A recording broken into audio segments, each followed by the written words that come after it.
Mohon perhatiannya Bapak Ibu, acara akan segera kita mulai. Assalamualaikum warahmatullahi wabarakatuh. Her Excellency Acting Head of Research Center of Law, Dr. Emilia Justiningrum PhD, the Honorable Speaker, Moderator, and all participants of this event. I'm Resli, your Master of Ceremony today. Good morning and welcome everyone in Book Talk with Shuza and Ferenzi, Partner in Peace, Why Europe and Taiwan Matter to Each Other. We would like to thank everyone here for taking time to attend our remarkable event today. This event is conducted by Research Center for Law and in collaboration with National Donghua University, Taiwan.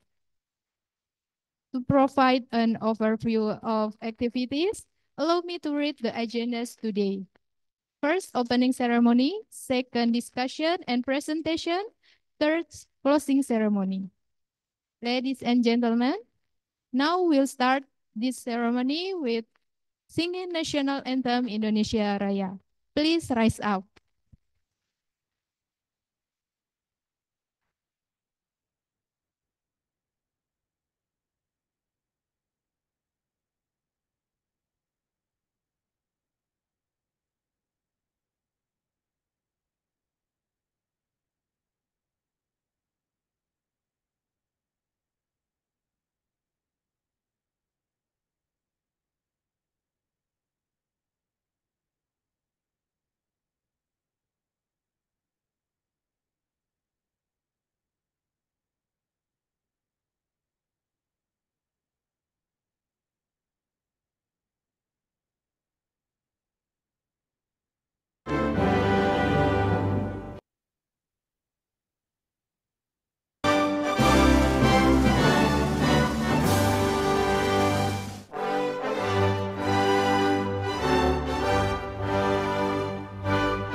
Please have a seat.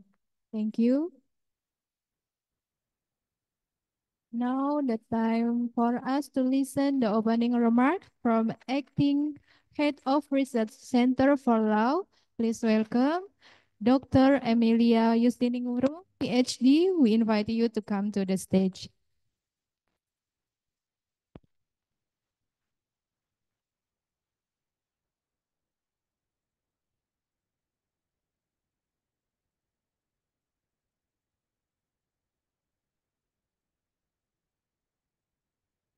Good morning, ladies and gentlemen.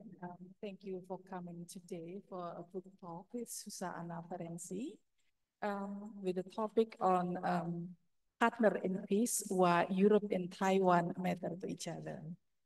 For most of us, especially the researcher from Research Center for Law, it might be quite a bit far away topic, but especially if we talk about international law, it's something that very related to each other.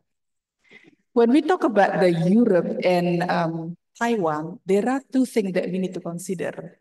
The first one is that both share the idea of democracy. Europe very support democracy. In this case, the two group, because Europe consists of many nations and Taiwan is one single nation, is contribute to the strengthened democracy in the world. And the second thing is about there are economic cooperation, they strengthen the relations. Even though there are one China policy that make the People Republic of China as one single China in the world affair, but Taiwan as a separate country from China is a single country that has developed its economic very tremendously. They make it as a strong partner for the Europe to develop economic cooperation. And the last thing is about the security cooperations. Even though, again, one China policy is still being applied, but Taiwan has its own way to be a single country that is able to be a strong partner for the Europe, even for the idea of security. And in this time, we will have a book talk about that topic, why Europe and Taiwan is matter to each other in those three things. Sometimes we see why it is necessary to talk about Europe, why it is necessary to talk about Taiwan. It is something or somewhere that is far away from Indonesia. But everything that happen out there is mostly related, is mostly connected, and we realize or not, we accept or not, we understand or not, we connected in the global world. So that's why talking about other country is related to each other, and especially it will have impact on Indonesia, not only on its national interest, but also on international law. So I would like to invite ladies and gentlemen to participate actively in this discussion. And by saying this, I would like to open this discussion. Thank you.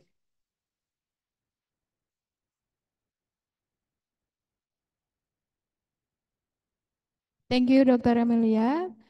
And Dr. Amelia, please to stay in front of the stage because the next we will be hand over souvenir to speaker today. So we invite you, Dr. Souza, to come in front the stage.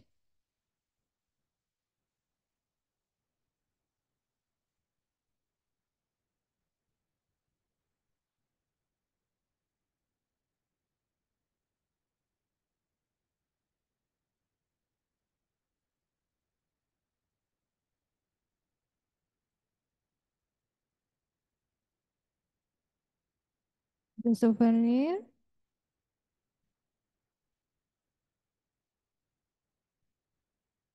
The souvenir will be hand over by Dr. Amelia to Dr. Souza.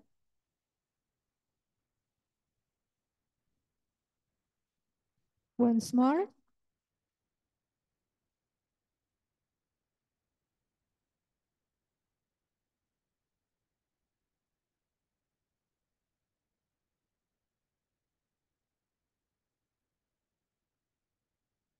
Please give a round of applause, Bapak Ibu.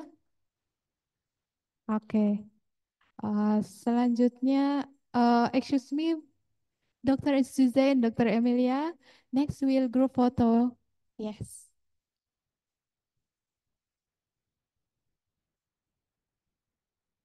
Therefore, we invite you all the committee to come in front the stage to group photo first.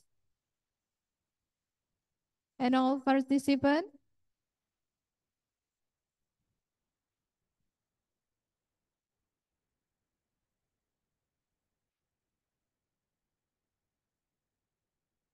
Bapak Ibu mungkin sebagian ada yang bisa naik ke atas panggung. Ya, boleh. Supaya dapat terlihat semua. Mungkin nih yang sebelah sana ada sebagian ke sebelah sini. Sebelah kanan, Mbak. Boleh ke sini. Silakan, Bapak.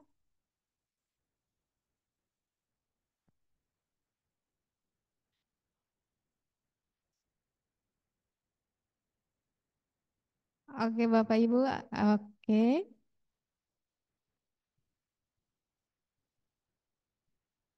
Tangannya ke atas kata Bu Dini. Oke. Satu, satu, kamera. Oke, satu, dua, tiga.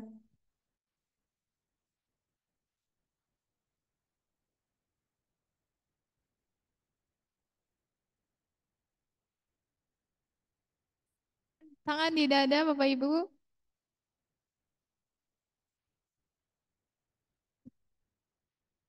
Ada yang berdoa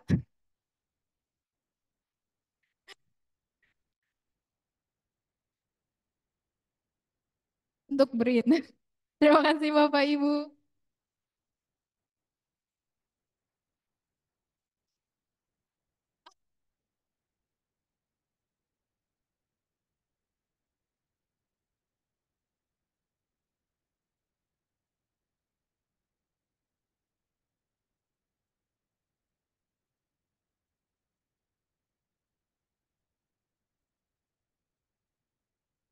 Ladies and gentlemen, now we move to the main agendas. This is the presentation and discussion session. Allow me to welcome two speakers at this session, Dr. Suza Ena Ferenzi, PhD. The presentation and discussion will be guided by moderator, Dr. Emilia Justiningrum, PhD. We invite you, Dr. Suza and Dr. Emilia, to come to the stage. Please give a round of applause to the speaker and moderator today.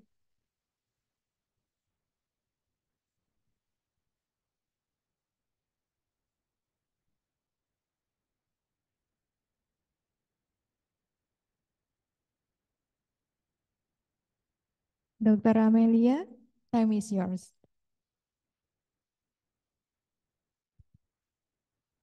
Okay. Yeah. Good morning, ladies and gentlemen. Thank you again for coming to the book talk today. And today we will have Susa Anna Ferenzi from National Donghae University, who will share the idea of her latest publication on Partner in Peace, Why Europe and ASEAN Matter to Each Other. So personally, I would like to thank you all for coming. As we know that now the government apply state budget, and we still continue to have the even though there is no support of ordinary thing that we can have before. But the spirit to organize the event, the spirit to share the knowledge, the spirit to share the idea is still high. They make us still able to do the book talk, even though there are suffering all the budget cut everywhere. I don't, so sorry. Yeah. But I would like to introduce Susanna a little. She's a lecturer at the National Tsinghua University, Taiwan. They're focusing on the research on the international relation and the Indo-Pacific, Europe and Taiwan itself. And in this presentation, she will this publication. And the good news is for the participant who will important question, the most it's quite expensive. It costs about 109 euro. So I think that is expensive. Okay, so it's still expensive. So I invite all of you to participate in the discussion, and one of the lucky question will have the book. Now I will have the mic for Anna to deliver presentation, please. Thank you, and good morning to everyone. It's nice to be here. Perhaps maybe I can just sit here or stand up maybe, because then it will be easier for me to see the slides. And do I have to change the slides? Oh, next, okay. So first of all, thank you, my dear friend, Emilia, Dr. Justin Ingrum. It's really my pleasure, and I'm really grateful that you made this happen. I know there have been some budget cuts that are important, and I know this is affecting your work, but it's really, really great to be here. I traveled from Taiwan, where I am based now since 2020, and I have been working on Europe's relationship with Taiwan and the Indo-Pacific and China in general. Is the sound okay? Or not too loud? Not, yeah, it's okay. And so I am myself from Europe, obviously. I am from Hungary, and I have spent also about 15 years in these institutions in the European Parliament, one of the most dynamic institutions, I would say. And this is how I also got interested in foreign and security policy. So I did my studies in Europe, also in the United States. And I think from a very early age, I was very fortunate that my parents supported me in going and discovering the world. And I strongly believe that we learn most from each other when we go out of our way and we get out of our comfort zone. And I think this is also what brought me to Indonesia. Taiwan is an important partner for Europe, but Taiwan exists by itself. It exists in a context. So for me to understand Taiwan better, it is very important that I also make an effort to understand how people see Taiwan in the region. So ASEAN clearly is a crucial partner for Taiwan. Of course, we have to talk about China. So I will talk about China as well, because China remains an important partner for Europe at the same time as Europe considers Taiwan a very important partner.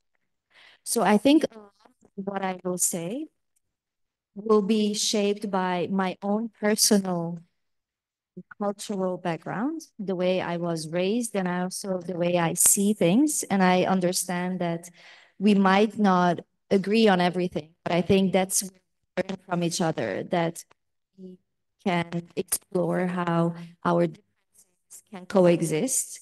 And I think what is most important is that we make an effort to try to understand each other's different views.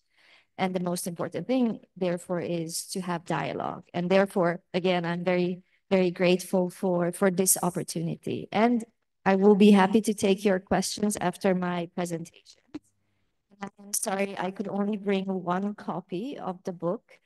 And I am very happy to give that to the person who wants to engage. And hopefully, you will be able to share the copy amongst yourselves if you want to get to read a little more about it. So we could proceed to the first slide, please.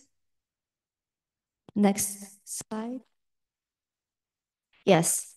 So here I am listing a series of questions that started to think about in order to understand why European member states of the European Union, as you know, the 27 member states, are interested in Taiwan, and why should we, as Europeans, care about Taiwan? As Emilia said earlier, Europe is far away.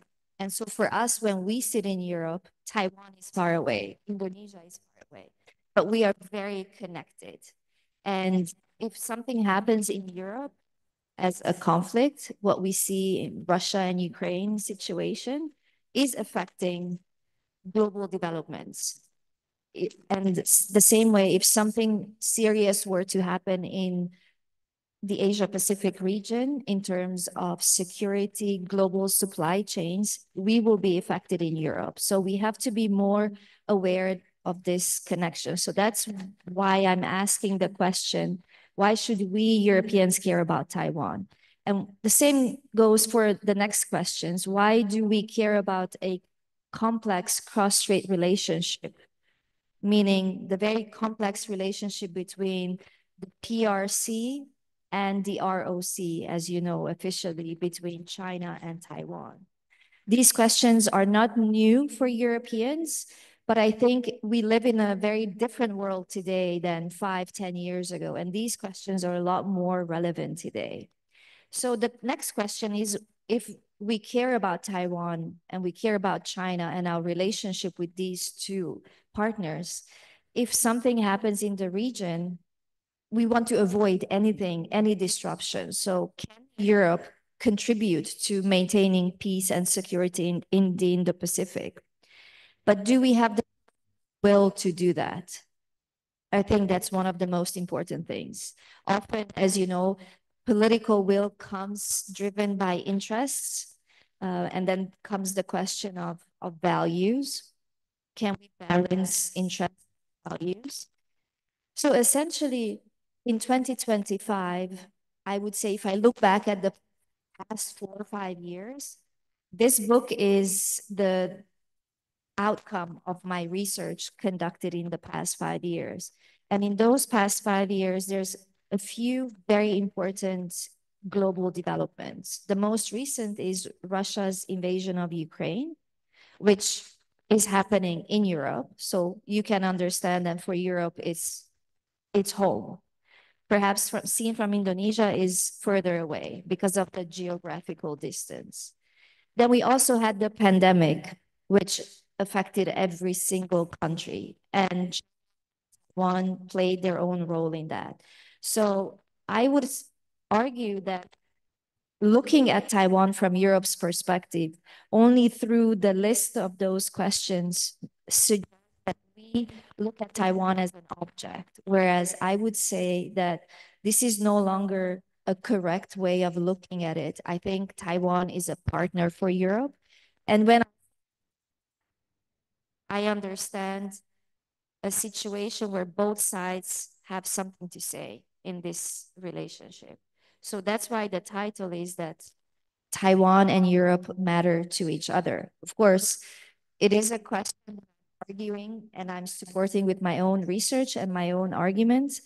But it is a question that I invite you to think about throughout my presentation. So next.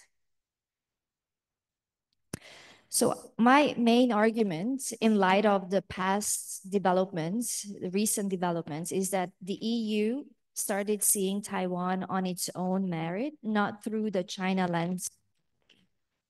Of course, we understand the importance of China as a partner for Europe, but we can also see Taiwan on its own merit. Because, as I said already, the EU-Taiwan relationship is best captured as a partnership where both sides can contribute to each other. We have a new thinking on Taiwan in Europe. I would call this the Taiwan narrative in Brussels. When I say Brussels, you know, that's where the EU institutions are, the Commission, the Parliament.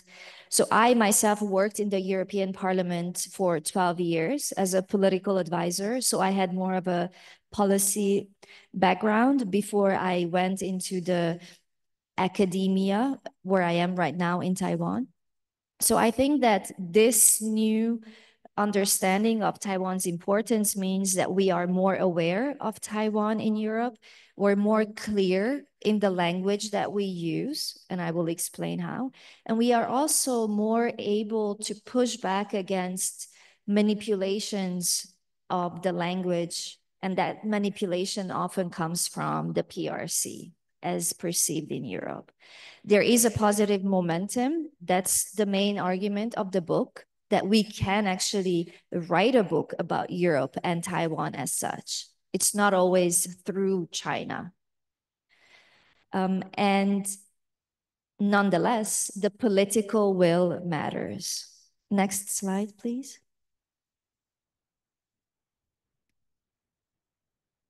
Yes, so I will situate first this relationship in the context, the region, ASEAN, Indo-Pacific, globally. As I said, this is very important.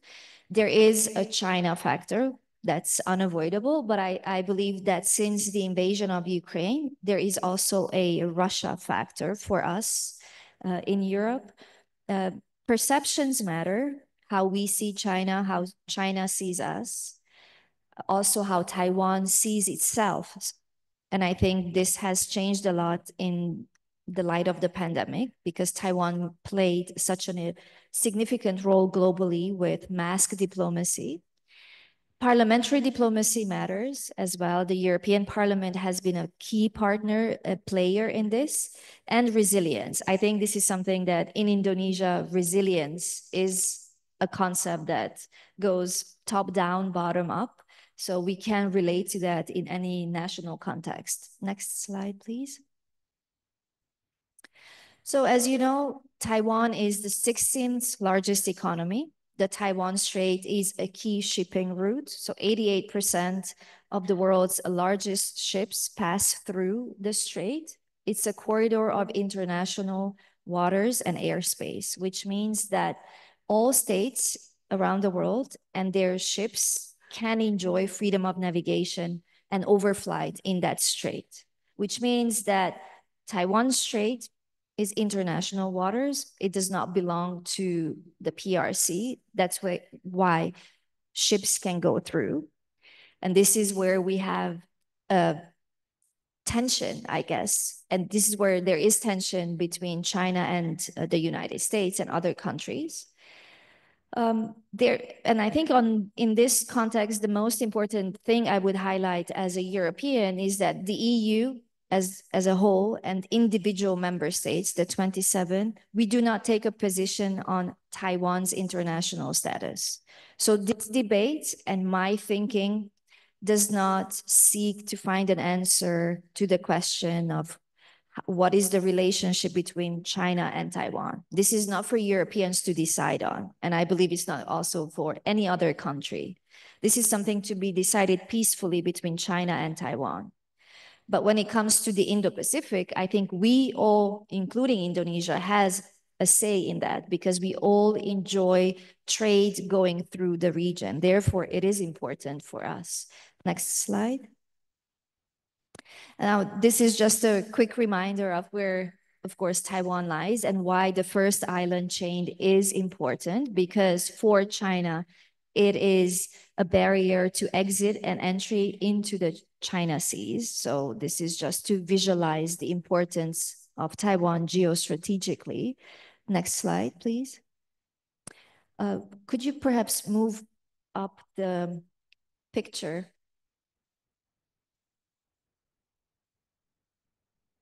If possible. Yes.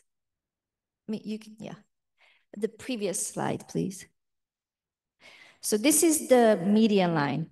You're all familiar with this, but this is the line that was unofficially accepted back in the 50s as the line that kind of exists between the PRC and the ROC.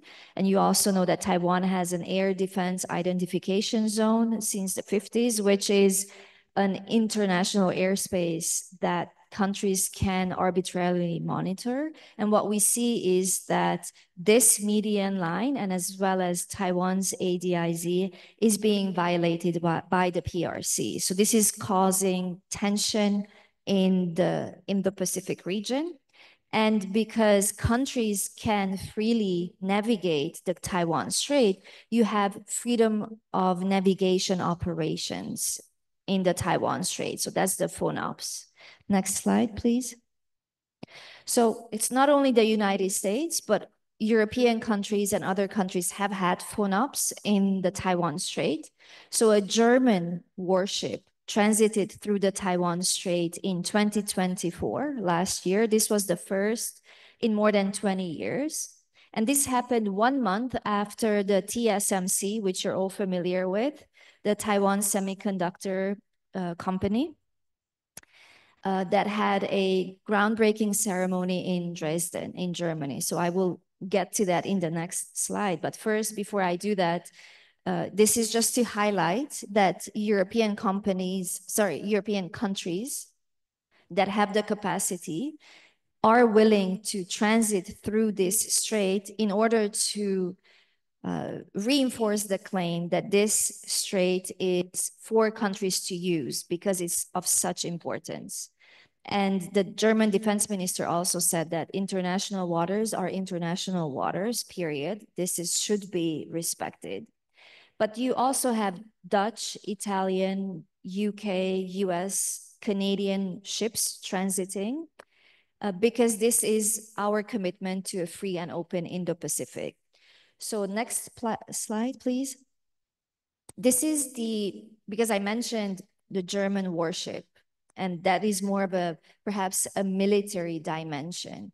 But there's this importance to semiconductors, right? And why countries want to cooperate with Taiwan as well. As you know, this is a bit of a background to the European Semiconductor Manufacturing Company. So not the Taiwan Semiconductor Manufacturing Company, but it is a joint project which was approved for Germany to subsidize with 5 billion euros to build a chip facility in Germany, in Dresden.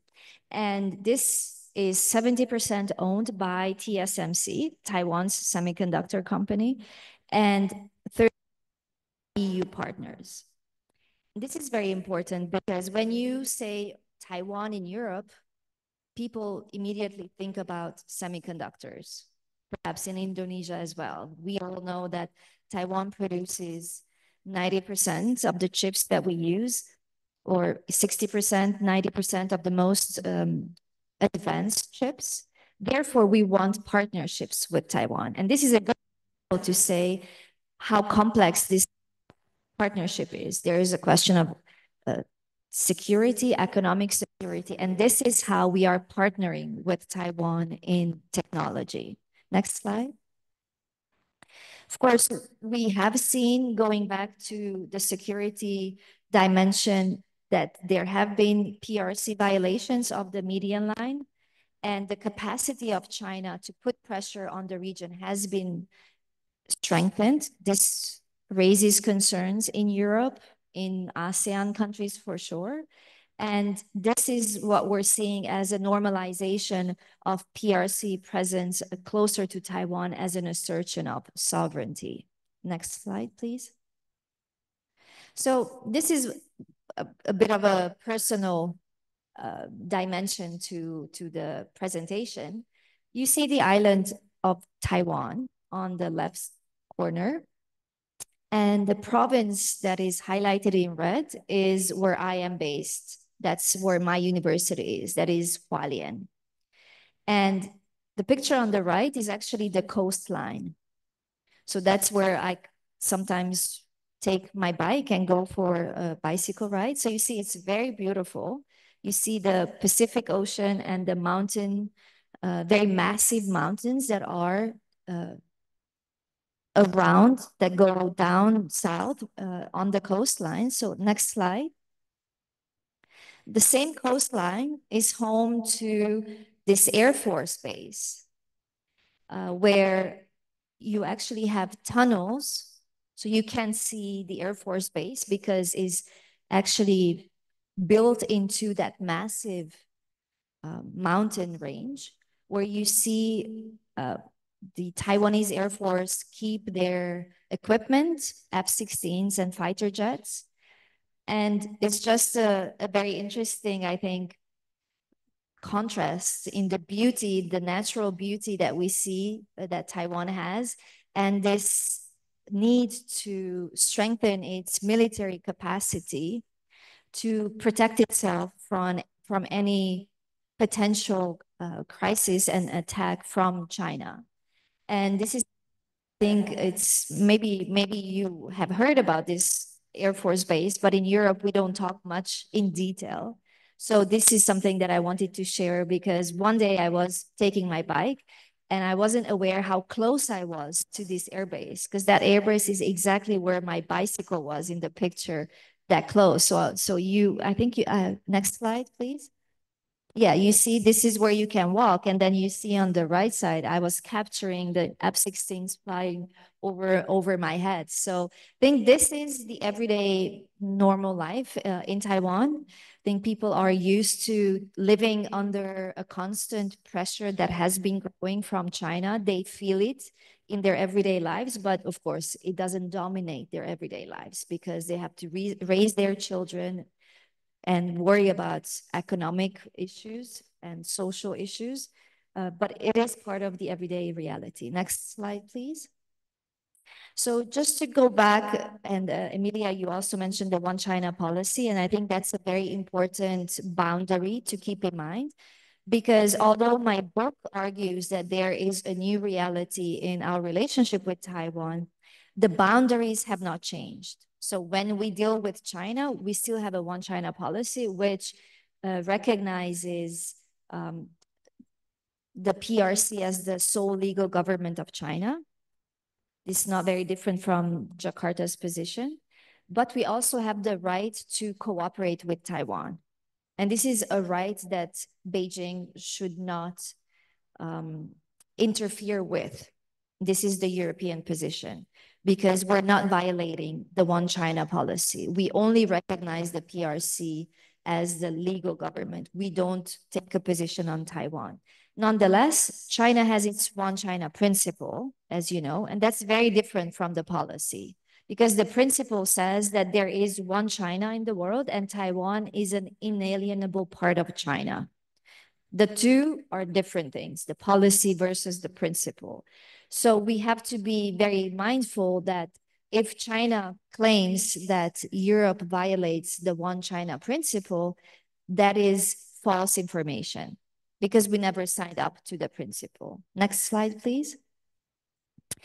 We have seen a very strong shift in the European position on China. I said it at the beginning, I say it again, China remains an important partner for Europe, but we have a different perception of China. So we have changed not only our perception of China, but also of Taiwan. And Taiwan is more elevated on our agenda. Now, in 2023, the European Commission president said that China has now turned the page on the era of reform and opening and is moving into a new era of security and control. I invite you to share your views, whether you see and you agree with this different perception under Xi Jinping, as seen from Jakarta. Maybe you have a different view, but in Europe, definitely we have a different sense of where China is going as a very important country and partner. At the same time, we see that Taiwan faces a lot of pressure, but we recognize that Taiwan's location makes it strategically important for European democracies. Next slide, please. The same year, the European Commission president said that we have to recognize that the world and China have changed. This really happened in the past decade or so. I mean, when Xi Jinping came to power in the first years, I think there were expectations that things would go into a different direction. But the point is that the perception now is that how China continues to interact also with Russia, these are her words, with Putin's words, will be a determining factor for EU-China relations going forward. This is why I said at the beginning that the Russia-China relationship is also very important for how we go forward. Next slide, please.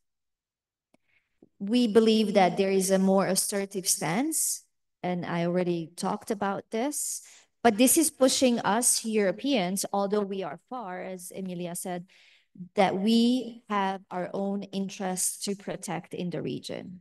We might be very remote, but our companies trade a lot in the region, and we have to ensure that this trade can go on without disruption. Next slide. Now, you might have seen that the World Economic Forum in Davos was just recently, and although I keep saying that we have a different view of China, we are worried about China behaves, we also want to make sure that we can engage China constructively. I think perhaps this is where we share some positions with Indonesia. I believe that Indonesia is also very much interested in a constructive engagement with China. But again, relations are very different, but she said it herself that we must engage constructively with China to find solutions. Next slide. So we are concerned. To begin with, these concerns have really been reinforced in the past 10 years, I would say. And I'm listing some of the things that concern us Europeans. It's China's unfair trade practices, so subsidies that are excessive, currency manipulation, market access, forced tech transfer, IP theft through cyber espionage, some of the things that we believe that Beijing has used in order to undermine European interests and to put forward Chinese interests at the expense of the existing global order. We have seen a rapid expansion of technology and China's technological capabilities, which is helping China's industry, but it also supports China's military capabilities. And that takes us to the growing anxiety in the region of how China may use its military capabilities to put pressure on the region. And there's also fears that digital technologies could undermine national security. These are concerns that have been shared among European member states. But of course, when we say the EU, there's 27 different countries and they disagree on a lot of things. So some countries are more interested in getting more support to Europe in order to push back against China. Some are closer to China. But what is very important in this conversation, because Taiwan semiconductor production, they're very important. Then if we talk about chips, we have to talk about critical raw minerals. So CRM and the mining of these minerals is very much dominated by the China, accounting for 60% of worldwide production and 80% of processing capacity. So you cannot have chips if you don't have access to critical raw minerals. And so this is why we have to keep in mind why Taiwan is so important to the global economy. But we also have very strong dependencies because we depend on China for 98% of rare earth elements and 60% of critical raw materials. So the EU is very dependent and we are rethinking how we can reduce that dependence. Next slide. So why do perceptions and self-perceptions matter in the Indo-Pacific? Because as a European, I understand that my worldview probably will be different from the worldview of people living in this part of the world because we have a different history, different experiences. So when we see each other, we have perhaps different understandings, different expectations. And when we look at the Indo-Pacific from Europe, we see it very differently from perhaps how China sees it. So of course, the Indo-Pacific is a theater of US-China competition, and there is a lot of power projection efforts. And I think this is very much what is happening in terms of geopolitics and geoeconomics. But if we ask Beijing perhaps about how they see the Indo-Pacific, they were not very happy with this idea. And they said that it's just will dissipate like ocean foam. It's not a concept that is going to stay. Well, it did stay and it did persist. For India, in Delhi, the Indo-Pacific is seen to be the heart of India's foreign and security policy. And India's been pushing for an open, stable, secure, and prosperous region. That's also what Washington sees, but also Washington, because it has its own interest in the region, sees it through its strategic rivalry with China. So essentially what we're seeing is the United States and China in competition, and then the rest of the world, including ASEAN, Taiwan, Europe, are trying to position themselves vis-a-vis this strategic rivalry. And I think in Taiwan, as well as ASEAN, the idea is that they play their own important role in the region, and that for Taipei, for Taiwan, ASEAN matters, ASEAN countries matter. Next slide. These are some of the figures, but perhaps they're official figures in 2023, but I believe that these are much higher in reality. So these are the number of ASEAN countries, nationals who live in Taiwan at the moment, a lot from Indonesia, Vietnam, the Philippines, and Thailand. And this means that if we are interested in Taiwan's security and stability and peace in between China and Taiwan, this is not only for Taiwan's sake, this is for a regional peace and security. ASEAN for Taiwan is Taiwan's second largest export market after China. So it is an important partner. And 3 of Taiwan's top 10 largest trade partners are from the region. So Singapore, Malaysia, Vietnam, as well as 4 of top 10 countries attracting Taiwanese FDI are from the region. So Singapore, Vietnam, Indonesia is number 7, and Thailand. So this, I talk more at length about this in the book about why Europe is interested in ASEAN centrality and in maintaining the right kind of relationship with the region with Taiwan in mind. Next slide.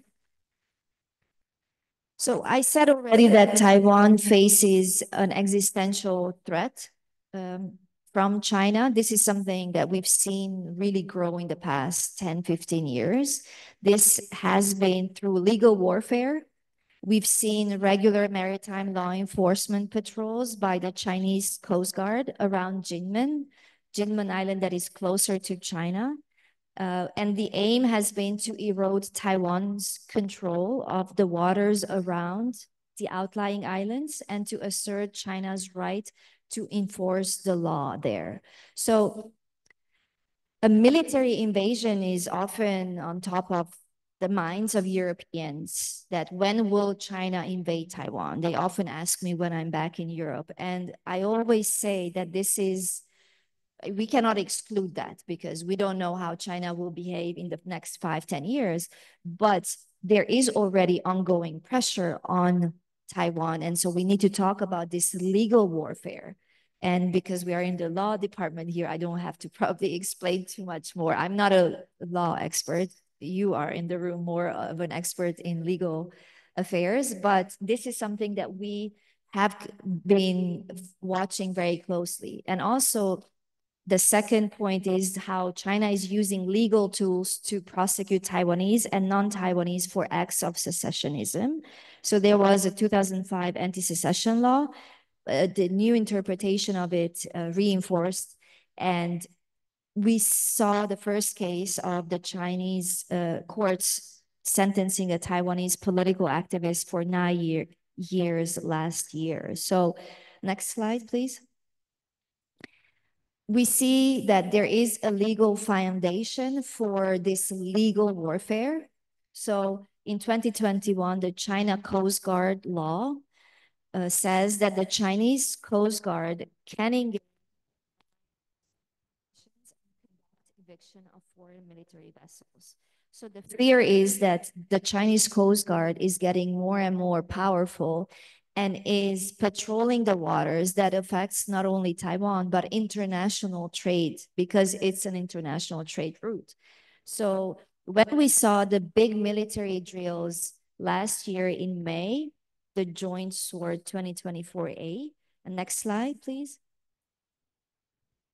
We saw the Joint Sword 2024B, which was last October.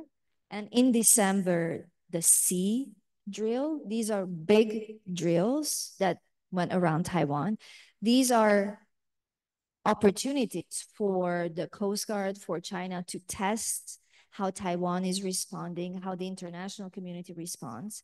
And so we need to understand this context better. And I think it is also in ASEAN's interest to understand this closely. Next slide, please. So when we look at the Indo-Pacific from far, far away, where we sit in Brussels, well, we have our own Indo-Pacific strategy, which we adopted in 2021, which says for the first time that the display of force and tension in regional hotspots such as the Taiwan Strait may have a direct impact on European security and prosperity. So again, at the very beginning, I said that there's more awareness of Taiwan's importance. This is what I meant by that we understand that Taiwan's geostrategic location makes it so critical for not just the region, but global security. And we have our interests to protect. But then the question is, how do we navigate our relationship with China so that we don't provoke China, as some say, or that we're not anti-China?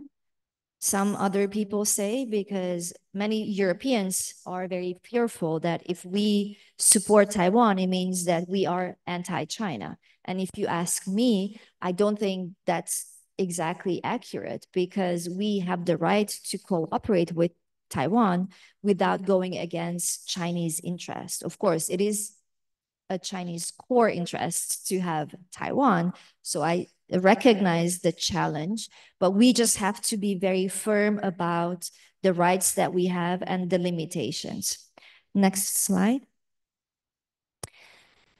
I talked about perceptions and self-perceptions and why this matters for Taiwan. So I think if you follow Taiwanese politics, you remember that there was a woman president, Tsai Ing-wen, in power from 2016 to 2024, so 2 terms.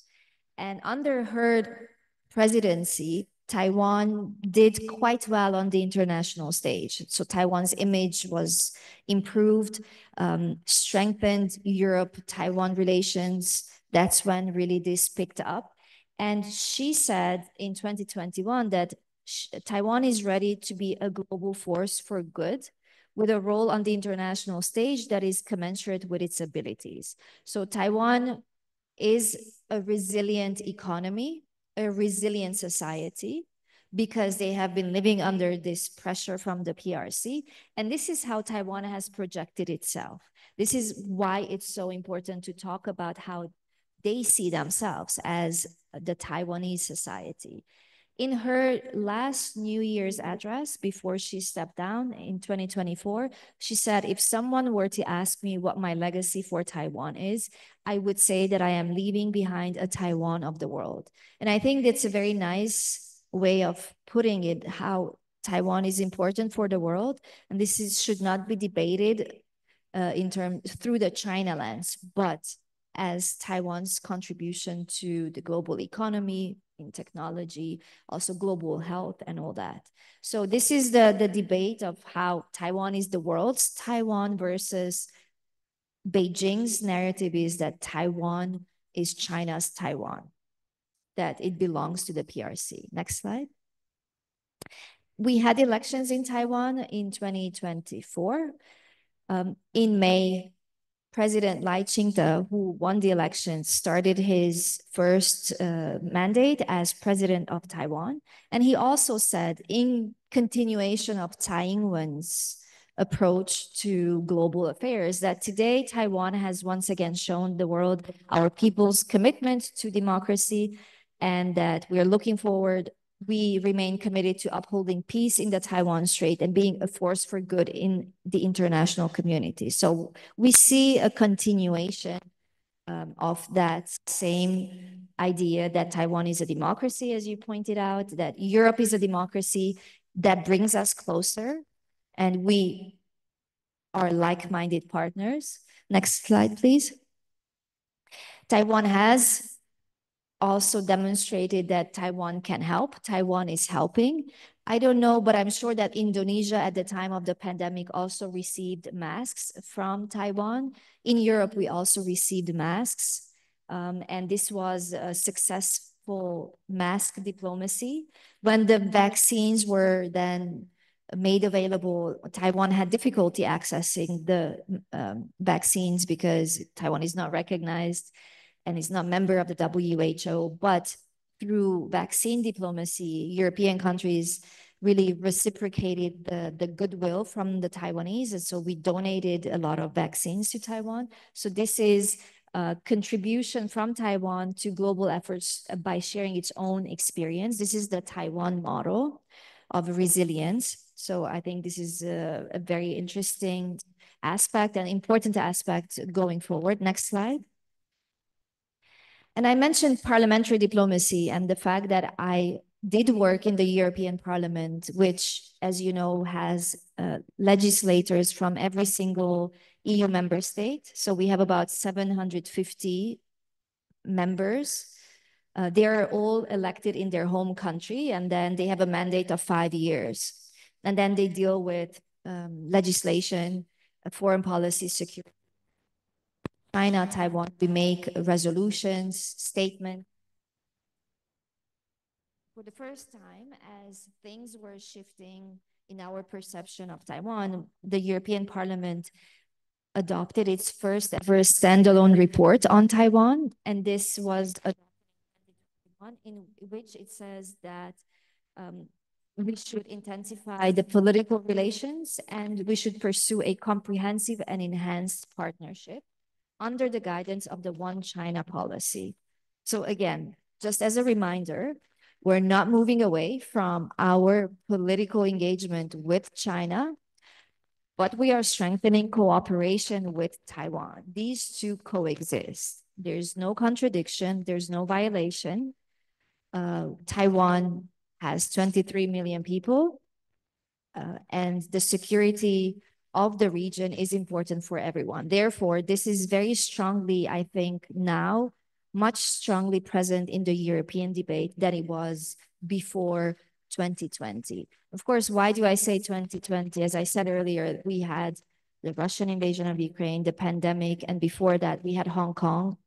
We've had Tibet and the situation of human rights in Tibet, Xinjiang, another long and difficult developments. And all of this has really made Europeans alarmed about where China is going as a responsible, as they claim to be, a responsible global power. Next slide. So these are resolutions that the European Parliament passed. You can find them online. I will not too much into this, but what I'm trying to do with these slides here is to show how much we started after 2020 to talk about Taiwan. A lot more mentions of Taiwan in our resolutions and very strong language. So just to give you an example, in the first paragraph here, we say that we deplore Chinese disinformation about COVID and the origins of COVID, its manipulation of the multilateral system, the spread of Chinese malign influence, cyber attacks, corrupting. This is European Union, European Parliament's language resolution. So you see, it illustrates how strongly we feel about China behaves on the global stage. And in contrast, we commend Taiwan's effective efforts to contain the spread of the virus, solidarity with the EU, as demonstrated by the donation of 7 million masks. And this, you see, this was 2020, so right as the pandemic started. And then 2021, Taiwan mentions in a similar way. Next slide. 21 times. Again, underlining that Taiwan is a key EU partner and democratic ally in the Indo-Pacific, a like-minded partner, as I said already. So I think that's irreversible. We're not going to stop calling Taiwan a partner and a like-minded partner, right? Next slide. But then this development, in particular, friendship that Vladimir Putin and Xi Jinping share, this has had an impact again on how we see, why we fear that China's support to Russia is affecting not just Russia and Europe relations, but also EU-China relations.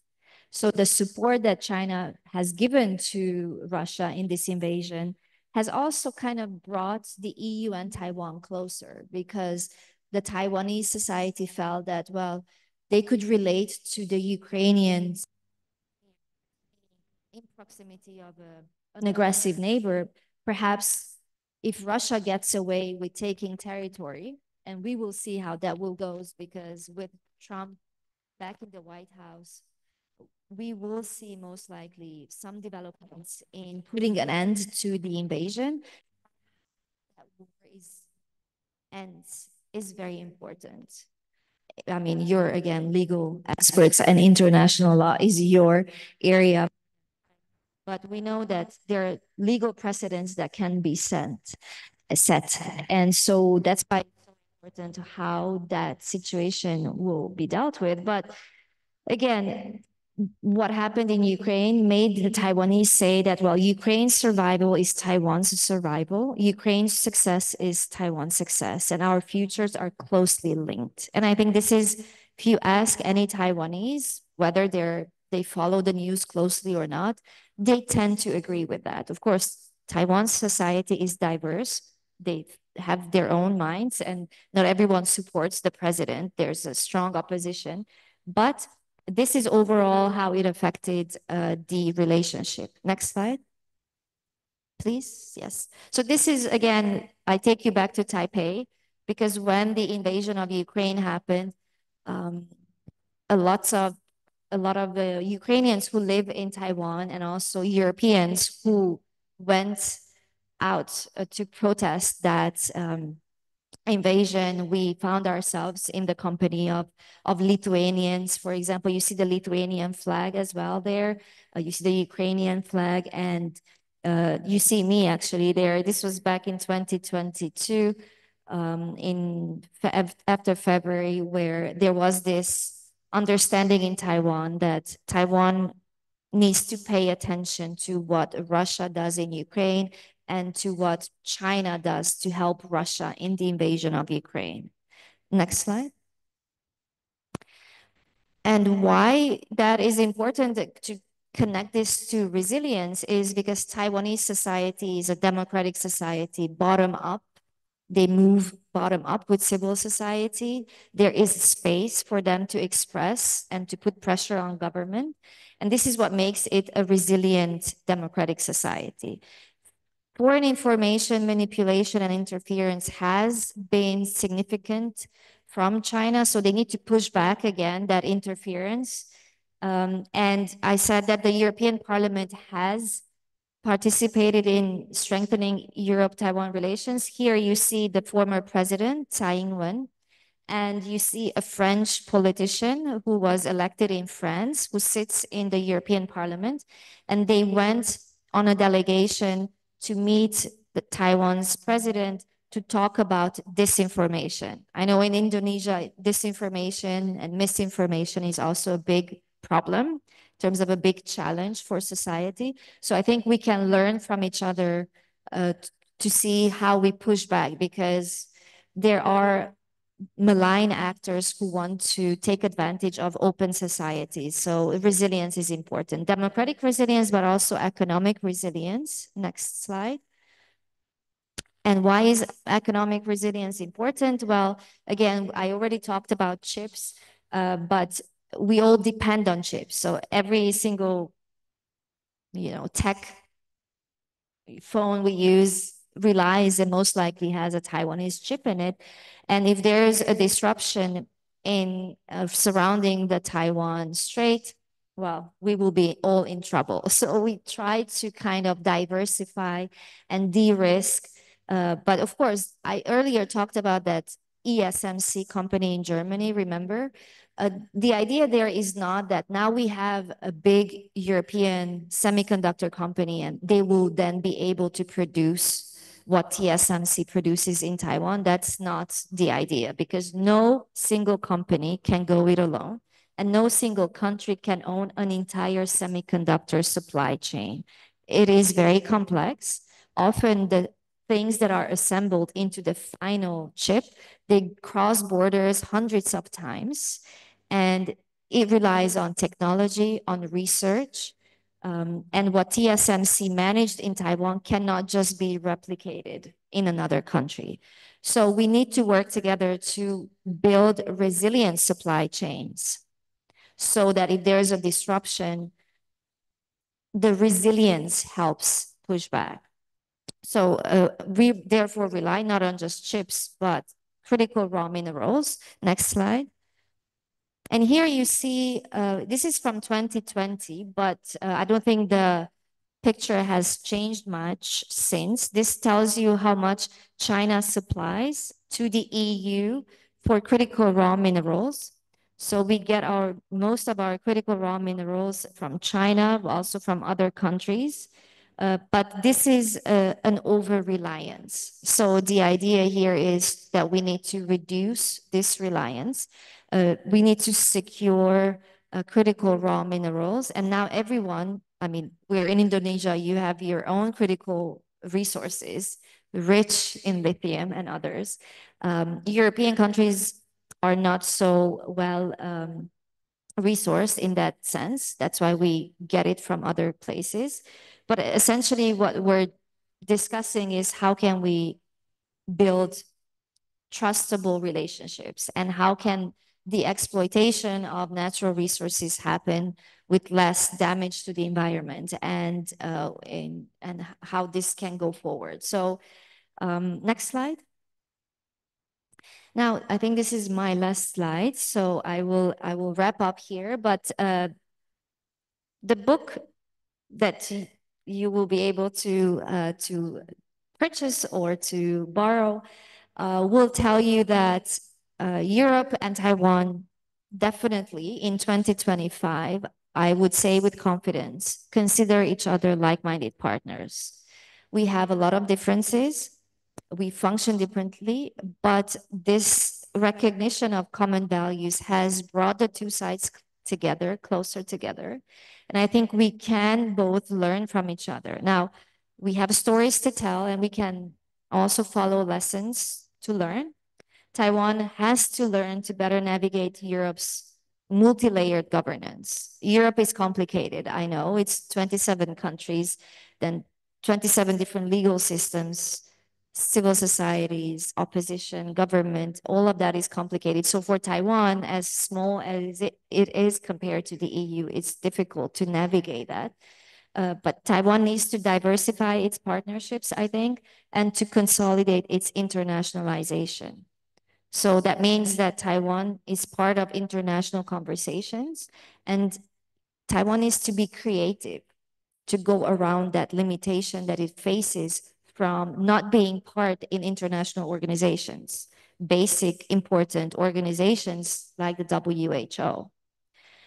We also, as member states, need to understand Taiwan's complex relationship with China. Again, as a European, I stand here and I say that, we are concerned about China's aggressive behavior.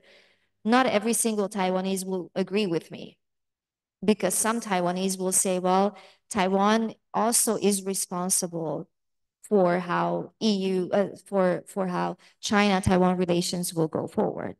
Some of them consider that their leadership, their president, like Tsai Ing-wen, in the past 8 years was too provocative vis-a-vis China. And they say, well, if Taiwan was not so provocative and didn't do so much international advocacy, then China wouldn't be so aggressive. So these are different opinions. Mine is just one, and it is a European shaped kind of overview. But I think we in Europe definitely have to understand this complexity between China and Taiwan. And finally, I think that Taiwan narrative that I mentioned at the beginning, I think is there. It needs to be consolidated. I think we need to work hard on how to protect it. And we also need to push back to attempts from Beijing and perhaps Beijing and state-funded Chinese media outlets that usually use a language that claims differently. And I think this is something that Europe is not alone in facing. I think Indonesia faces perhaps similar challenges. So I'm also happy to engage with you on that. And again, I think this brings me to the end of my presentation. Thank you so much for your attention, and I'm happy to discuss your questions. Thank you. Okay. Thank you, Susa. So from the presentation, I think we can take some key takeouts here. Union consists of 27 countries. It has 27 government, 27 parliament system, and every single country have different view on Taiwan, or maybe different view on Indonesia as well. And the second one is that we need to understand that critical raw mineral is one of the things that connect between European Union and Taiwan. And as part of this, there are semiconductor, let's say chips that we use on the mobile phone, on electricity devices, on credit card that connect Taiwan with the whole world. It's mean that from those three things, the different government, different parliament, critical raw mineral and chips, there are things that connect Taiwan with the Europe as well as with the rest of the world. So I would say that we will have a discussion here. We have time until 11:30. So I will invite three questions first. If you are unable to speak in English, please speak in Bahasa Indonesia, and I'll try my best to translate in English to Susa. Please. Yeah, okay. Ibu Fauzan, and then Mbak Dina. One more, please. Okay, Ibu Fauzan first.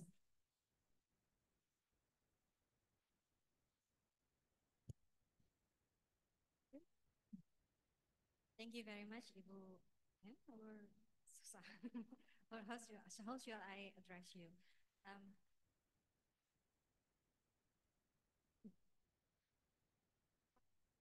Found that your presentation is very much insightful, and for me, who has not been watching closely about the UN Taiwan relationship go on, it is very informative and also very open eye.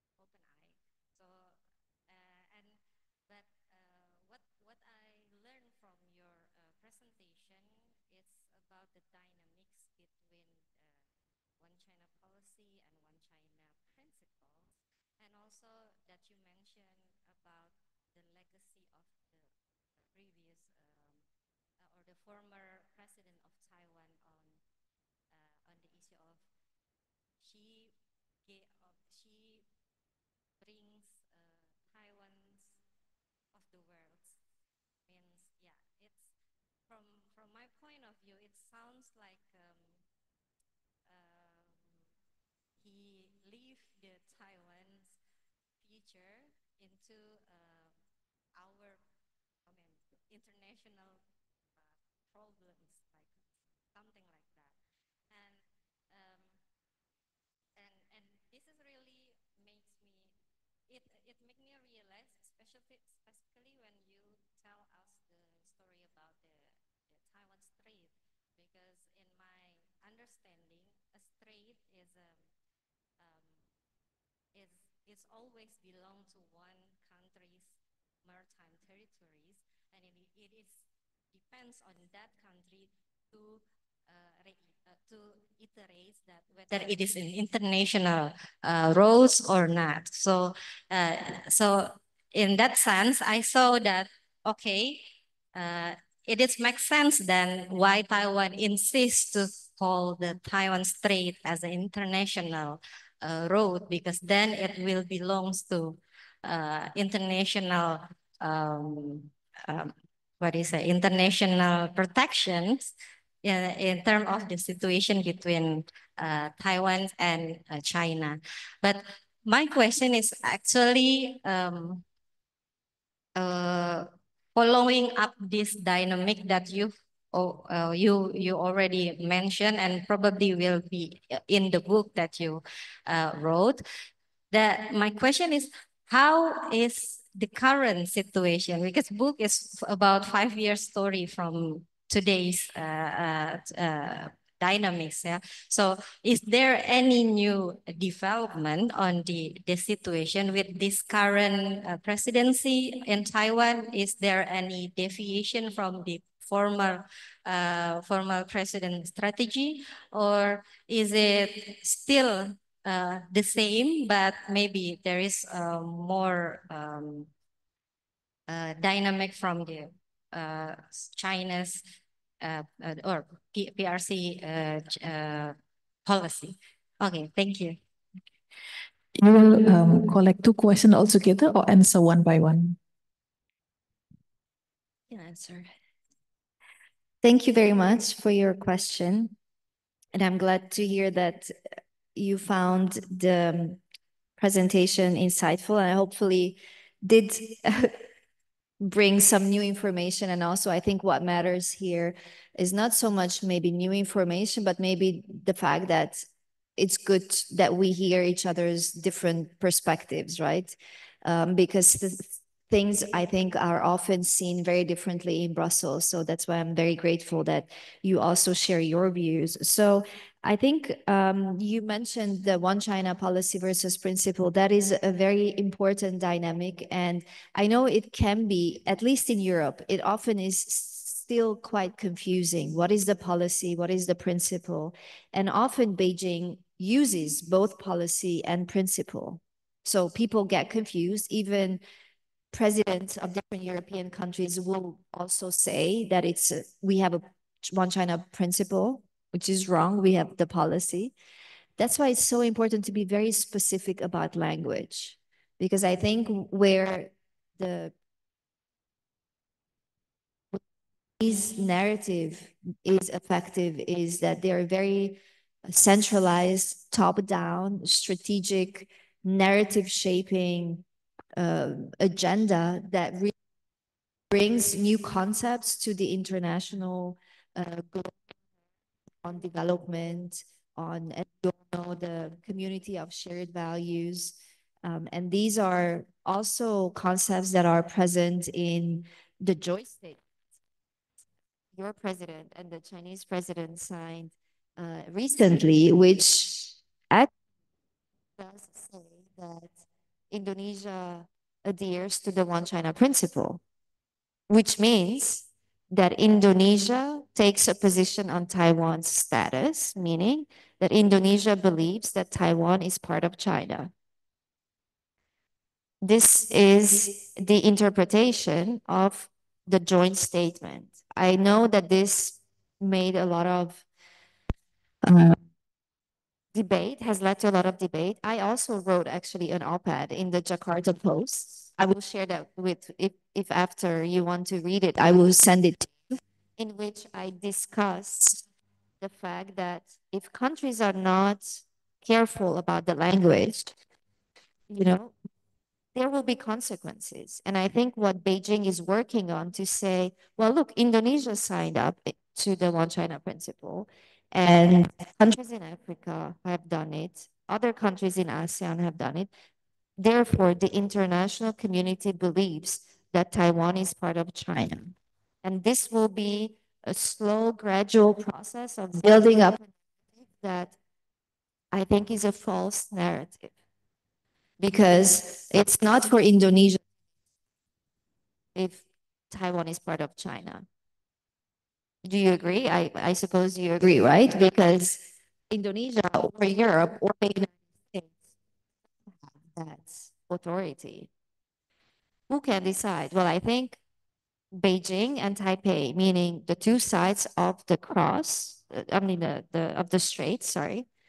And they should be able to sit down and at a table and discuss what kind of future they want. There is a status quo in place, and that's being very fragile. But to link this quickly to your next question, which was on Tsai's legacy, President Tsai's legacy, and also new developments under the current president, Lai Ching-te.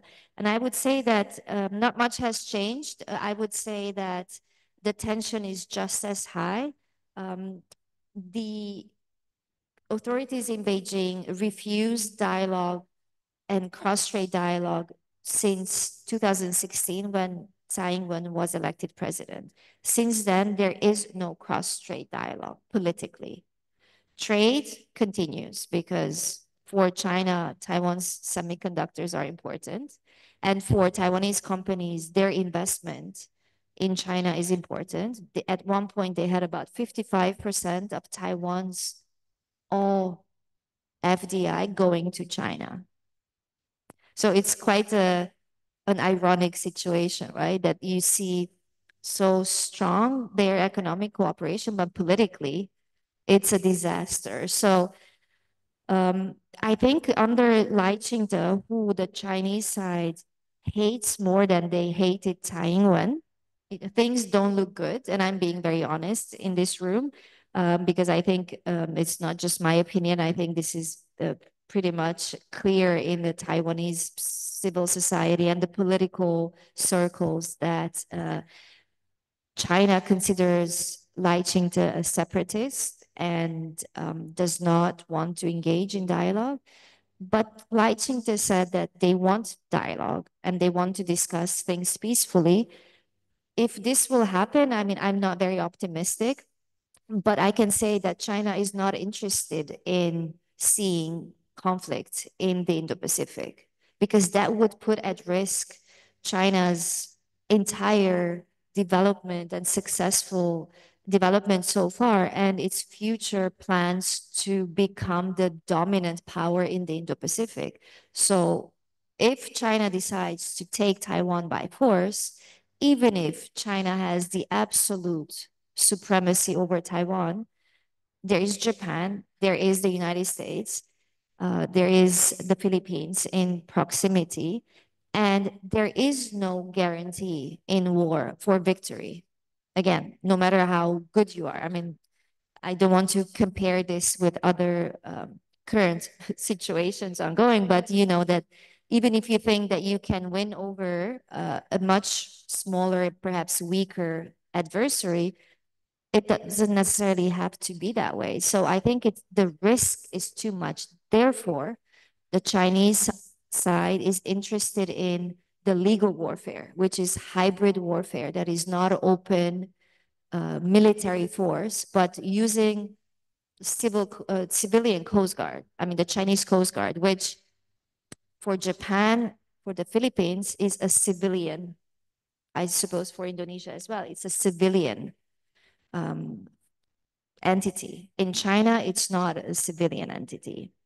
So the future doesn't look very positive, but reasonably speaking, I said no one's interested in seeing an open conflict, but China is interested in continuing to put pressure on Taiwan to intimidate the Taiwanese, also to send a message to the authorities in Taipei that Taiwan is China's Taiwan, and that's what they should expect. So how countries in the region react and how Europe pushes back also is important. So it's not irrelevant. That's what I mean.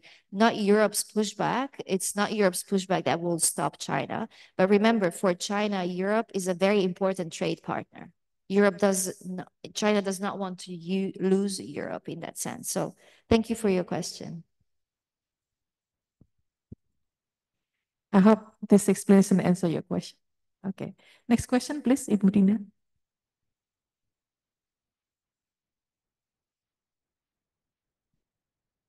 Yes. Thank you very much, Miss. You mentioned that you are a parliament members in Hungary for 12 years, yeah. Yeah, and you also mentioned, excuse me, I would like to introduce myself before. My name is Dina. I'm from Center Law, Research Center Law, BRIN, National Innovation Agency. I would like to ask you two questions. First, I would like to ask you, but as a academic person, not for the political person. You repeat always about one China narrative that Taiwan is a part of China, and that you say that as a provocative narrative that you from Europe doesn't recognize it or doesn't agree with it, and so do I think Indonesia as well. But the language, like you say, the language of some political people maybe, that the language misinterpreted maybe. So it's a biased statement that as if Indonesia recognized that informally that Taiwan is a part of China. If I'm not misunderstood about that. Okay, and related to the global tension nowadays, this is very academic. There's nothing nothing that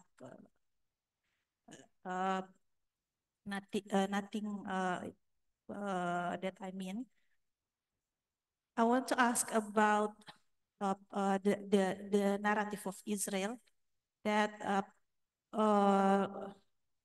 about Palestine. The first question is that compared to the China narrative about Taiwan. Can you understand my question? Yes, I do. Okay. The next question, the second question is, I would like to know that why most European countries choose to ties informal I'll see the language barrier. Hope you understand. Why do most European countries maintain informal diplomatic ties with Taiwan instead of official recognition? And the third question is about the history. You say that Taiwan is ally for Europe. Is that related to again your relationship, the European relationship with, for example, Russia, that you need the ally for maybe proxy? Thank you very much. Okay. Yeah, thank you, Ibu Dina. So would like to summarize your question to make Susana easily to answer your question. First, Susa used to work in the European Parliament for 11 years. But then from her experience of working in the European Parliament, she can give a different view on how the European engage with Taiwan. So, but your first concern is that since the President Prabowo make joint statement with President Xi Jinping, it makes as if the Taiwan is part of China.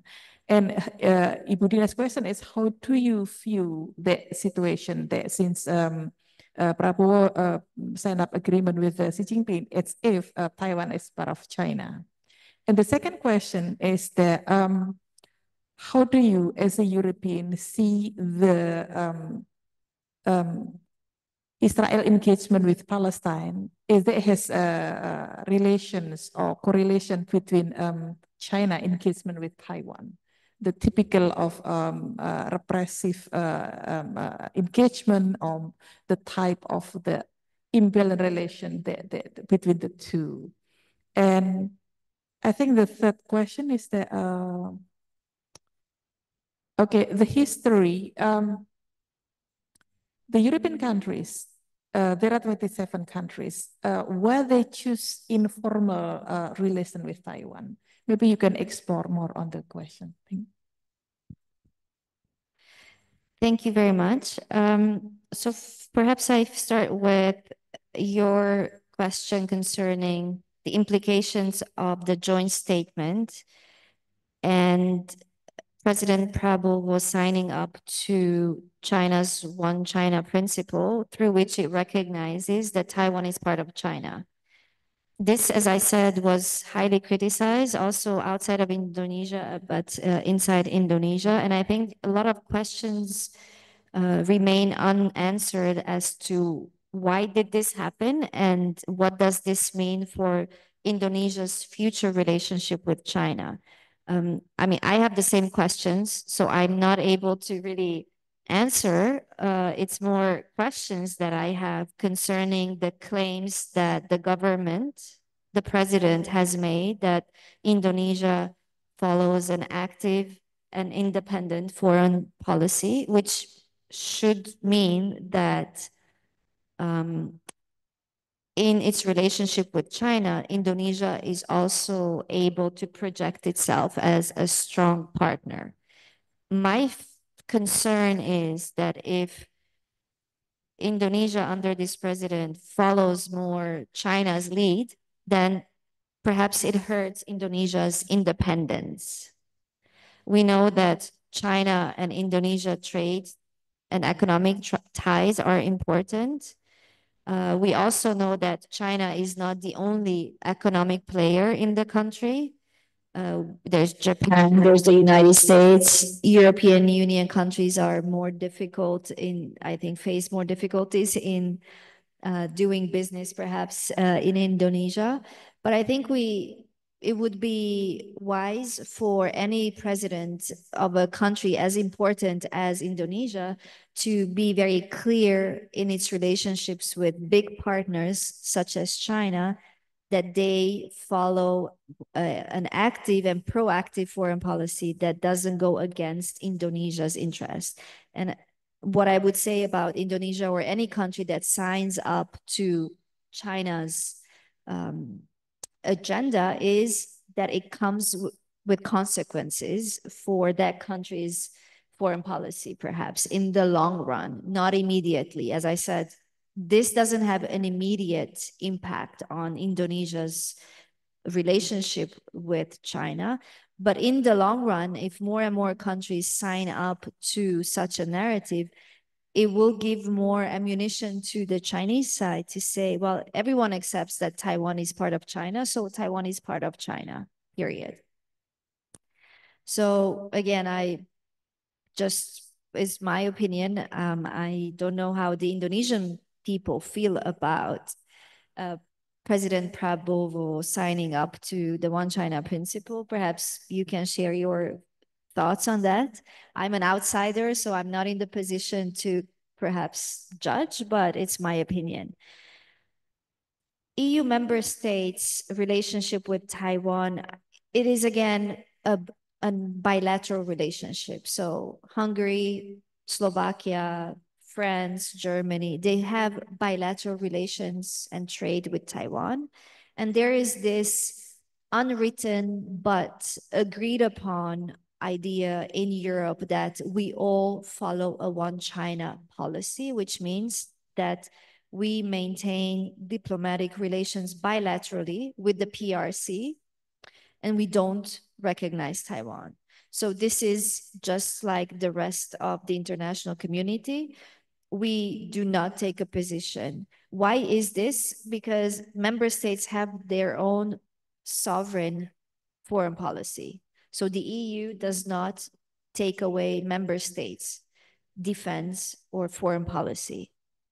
What happens at the EU level is that member states agree to work towards the same objectives in foreign policy, and they make statements, but these are not legal documents, because legally, every of the 27 countries has their foreign minister, right? And security minister. It's absolutely in their national power.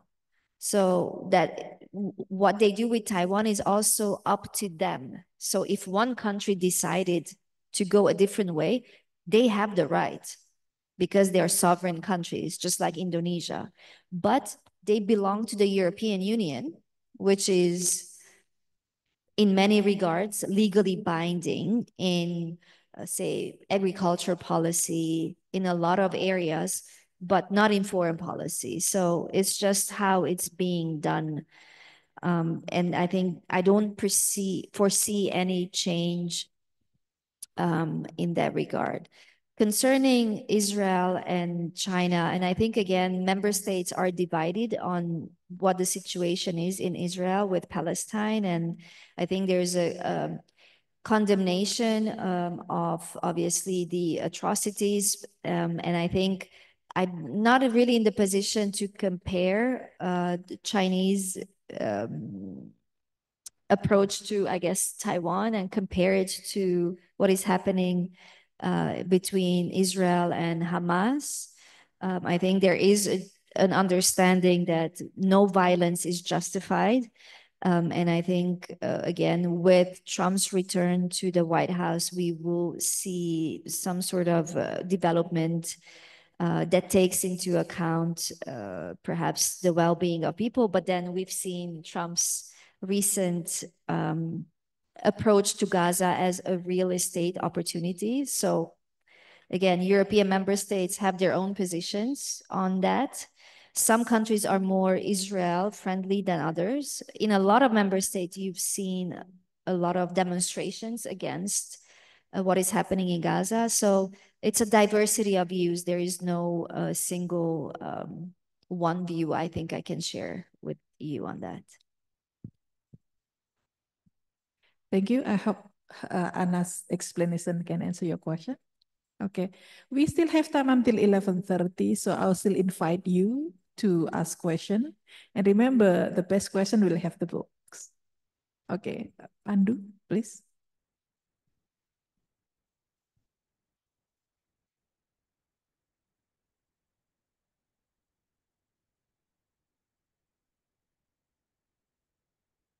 Thank you.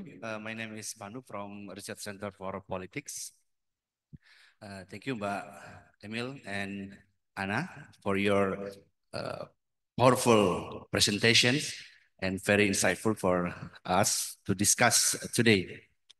I have two questions. It will be first, what do you think if in the future the unification or reunifications between China and Taiwan happen? I think what would EU countries respond politically, economically, or strategically about this kind of reunification? The second one is, I think we don't see the open conflict between China and Taiwan, but we witness the Mexican war between two sides, between both sides. You already mentioned that China always use one China principle, reunification. Another side, Taiwan use unification, then rather than reunification, and China principle. Also, China always use share future rather than share values, because they always ask and questioning about the which values we use. But we have the share future, peace, stability, and cooperation among countries. I think this lexicon war used to change the open conflict and then want to make Taiwan or this kind of entities become one China principle, and also invite all the neighbors country to join them with this kind of lexicon. Also, like China refused to use Indo-Pacific in the first place. They will use Asia Pacific because the Asia means this region belongs to Asia, not only India or the other region. My question is, I forgot. That's for the first question you have to respond, and if I remember the second one, I will tell you. Thank you, Maymil. Okay, thank you, Pandu. You wanna answer? Thank you very much. Perhaps you'll remember and then you'll get a second chance. But already you asked also very good questions. So let me start with the first one. You asked whether if China and Taiwan unifies in the future, what would be the European countries' response? I think that depends on how that happens. So if it's a peaceful unification and it is in a way that respects the will of the people of China and Taiwan, guided by their leadership, and this is a peaceful unification, we don't have a say in a peaceful unification. This is not to say that we have a say in an unpeaceful unification, but we have interests at stake if China forces a unification on Taiwan without respecting the will of Taiwan. And that would lead to a conflictual situation where we would feel that this goes against the will of the people of Taiwan and our interests would be at risk. Therefore, how do we respond? Well, I think, first of all, the European countries do not have the military capacity, nor the will, I would say, to intervene. And therefore, they would work in cooperation with international partners on the ground, such as the United States, I suppose, and Japan, who would be brought into a conflict given the proximity. So I can only expect and suspect that they would take some sort of a position in order to protect their interests, protect their citizens. Again, if this is a war situation, but it doesn't really have to be a war situation. It can also be a blockade or a quarantine, which would put, again, European interests at risk. So we can find ourselves in a situation where Chinese coast guards take control of a port in Taiwan, and they force Taiwan into a negotiating position to say that from now on, we will be in control of your surrounding waters. So that means that all international ships entering those waters will be inspected by the Chinese Coast Guard. Do we accept that situation? I don't have the answer to that, but we are all affected by it. So the answer to your question really depends on how things will happen. My fear is that we might see some sort of a scenario, because for Xi Jinping, this needs to be done. They said that, or he said that, the question of Taiwan cannot be passed over from generation to another generation. It has to be dealt with because it's a core issue. So I expect that Xi Jinping will want to see progress on it. But as I said earlier, he knows that there will be consequences, and I'm not sure that he's ready to pay such a price. Therefore, we must raise the price of the consequences for Xi Jinping, so that when he wakes up in the morning, he will say, this is not the day that I'm going to invade Taiwan. So that's for your first question, I think. And I like your second question when you talk about the narrative. And this is why I'm also very perhaps obsessive about language, because we see that slowly with the use of technology, we see the Chinese side able to really shape the narrative in a way that does not reflect the reality. And slowly we find ourselves in a new situation that is entirely shaped by China. And you said, the reunification versus unification, that is also important, because the only way to have reunification make sense is if you agree that Taiwan used to be part of China and now needs to be reunified. This is not what the Taiwanese side says. As you pointed out, they fear unification because the Taiwan was never part of the PRC. So the Chinese Communist Party that is in power in the PRC never ruled Taiwan as such. Therefore, it cannot be reunified. So I think we need to be very careful with language. There is already a war of words, as you said, and the narrative is very important. I think what also you said about the region and the Indo-Pacific, and how, again, that's a concept that Beijing is not happy with and has not been using. You said something about the region and who the region belongs to. And I think that's an interesting way, because I think the region doesn't belong to anyone here. It's a shared region. Everyone lives in this region.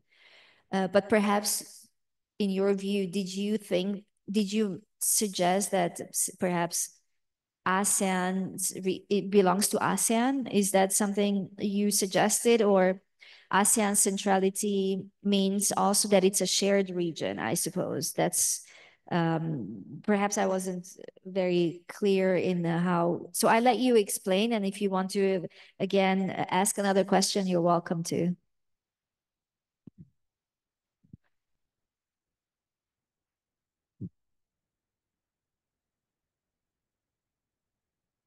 Yes, I do remember my second questions. Thank you. What I mean about the regions, it's has their own honor. Like China always say that the Asia region belongs to Asia, so they will reject the the United States of America or Europe to intervene their domestic affairs. So they said that the region, the Asia region, is belong to Asia, not belong to other continent.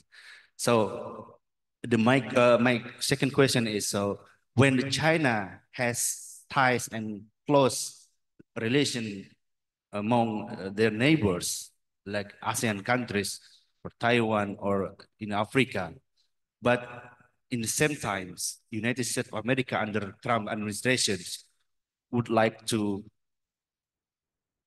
pull their countries to the multilateral forum. So this is our concern when China makes close relation with ASEAN countries, but why in the same times Trump's uh, pull up their country and make American great again and think of their self.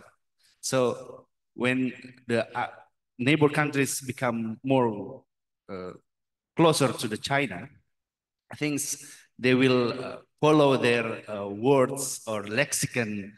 And because I think this, my government that you said, our new president and new foreign policy didn't, aware of this kind of lexicon, how they define of reunifications and what the impact of these words.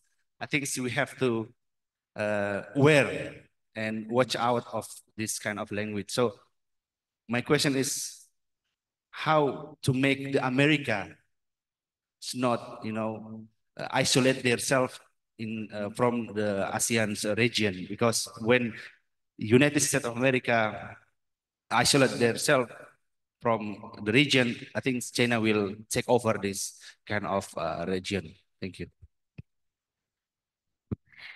Again, good question. And I think you answered in a way by saying that the moment the United States pulls away, China is the biggest winner because it leaves space for China to increase its influence, its presence, a presence that is already quite significant because of the proximity, because of the trade relations. So I think Europe is just as concerned about President Trump's ideas and very transactional approach to foreign policy and his careless throw of threats and tactics to get concessions based on coercion, not on diplomacy.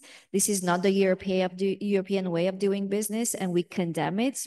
In the 27, perhaps the exception being Hungary, that is more in line with the thinking of Donald Trump. And that is not because of the coercion part, but it's because of the shared conservative values of that they believe that is has returned with the return of Donald Trump. So I think the world overall, say democracies as well, are concerned about the future of the Indo-Pacific as well with the policies of Donald Trump. We want to maintain close cooperation with ASEAN from a European perspective, but again, we struggle with that because I think we cannot compete with China. China is already very, not because China is leading in the race. I don't think it should be a race. I think we can complement each other in the region. So we can work with, say, Japan on projects that Japan is leading on. Why don't we cooperate? or, well, the US again used to be perhaps more interested before Trump. But I think the complementarity as opposed to competition is more attractive to the Europeans. I don't think Trump is interested in that. Trump just wants to do business and make America great again at the expense of others. So I'm not supportive and happy with that coercive transactional foreign policy, but it's also pushing countries in a way to push back. So I think what will be interesting is to see how do countries react to tariffs, for example. We saw Canada and Mexico and Colombia have quite a different pushback. I think that gains Trump's trust the more you push back. But that's something, funnily, is what we used to say about Xi Jinping. That Xi Jinping and Putin, they respect power. So we're now saying that about Trump. So the world is definitely different since his election victory. But I think from Europe's perspective, it's good to invest more in our self-defense and find ways that make us more resilient. I think the pandemic was a wake-up call. Russia's invasion of Ukraine was a wake-up call. We learned to decrease our dependence on Russian energy, and we are some countries are 100% independent. Because why do I say that? Because the moment you have a dependence on a country, they use it against you as leverage. So that's why resilience is important. Trusted partnerships are important. So ASEAN needs to be careful in playing and navigating and hedging against this competition. No one wants to choose sides. I know that that's ASEAN's position. That's Europe's position as well. And what Trump's foreign policy will do to the international community, it will probably be a lot of unpredictable turns that we have to brace ourselves for. I think China has prepared already much better. I think Europe is prepared better. And I think Trump himself has learned from his first presidency, which is even more concerning because now he can play things even more wisely from his perspective, but not from the perspective of global security, because all of this is just leading to more insecurity in the markets, and is affecting a lot of people who depend on security cooperation. So a lot of questions remain open, but it's good to consider the options also from ASEAN's perspective. So thanks for that. And when you said about China says that ASEAN's region belongs to ASEAN, I think again, I see double standards there, because China wants the entire Indo-Pacific to be under Chinese control, because there is a competition between the US and China for the Indo-Pacific. So I think China wants to manipulate and reduce American influence in the region. And who the region belongs to, I think, is an interesting way of putting it. I said that it's a shared region, right? Because trade affects all countries that live and share that region. So yeah, that's, I think, a good question and good reflection. Thank you, ladies and gentlemen. So time is ticking. Now it's approaching 11:30. I would like to thank you for the 3 questions, the participant who asked question, and also all of you to stay who stay here from the beginning till the end of the discussion, and also for Anna to share many insight on how Europe and Taiwan matter to each other. But now come to the best part. Who will give the best? Would you like to choose which one? The 3 we have Fauzan, we have Tina, we have Pandu. Which one you choose? It's a bit unpleasant because I don't like to perhaps prioritize, but you did set this approach at the beginning. So I think we can go along with it. So I did like all questions, and thank you really for engaging. And I'm sure you even have more questions that probably have come up with my answers to the extent that I could. But I think I liked Pandu's questions most. And so I'm happy to give you a copy and leave it with you. And perhaps I can share an electronic version with you. Is that a good deal? Okay, with both of you. Yeah? I will send you an electronic version. So that is also a book, but not in hand, but electronically. So, yeah? Thank you. Thank you so much. So could you please come and I'll give you the book. Maybe we can have a picture. So again, congratulations for Pandu to have the hardcover of the book, and also to Dina and Fauzan who have the soft copy of the book. All of you win the question. Congratulations again.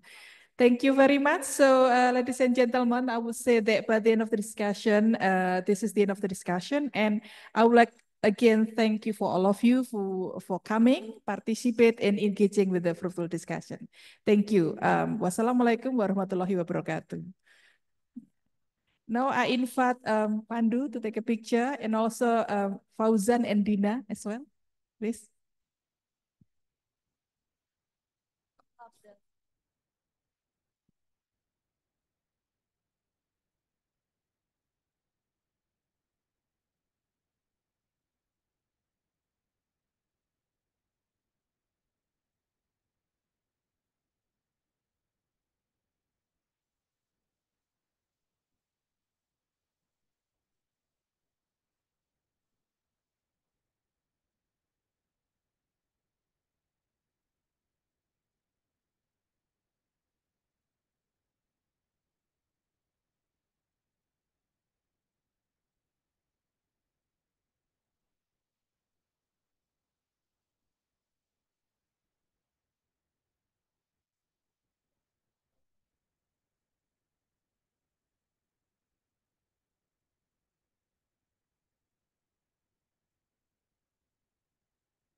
Okay, thank you for Dr. Emilia and Dr. Suzanne.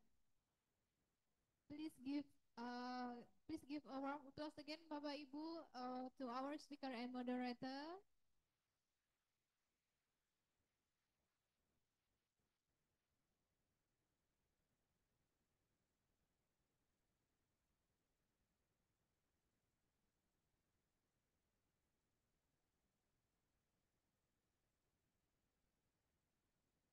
Finally, we have completed our ceremony today.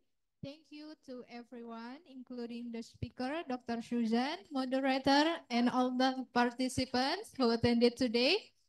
Hopefully, this event will provide valuable benefits for all of us. Thank you. Good afternoon. Wassalamualaikum warahmatullahi wabarakatuh.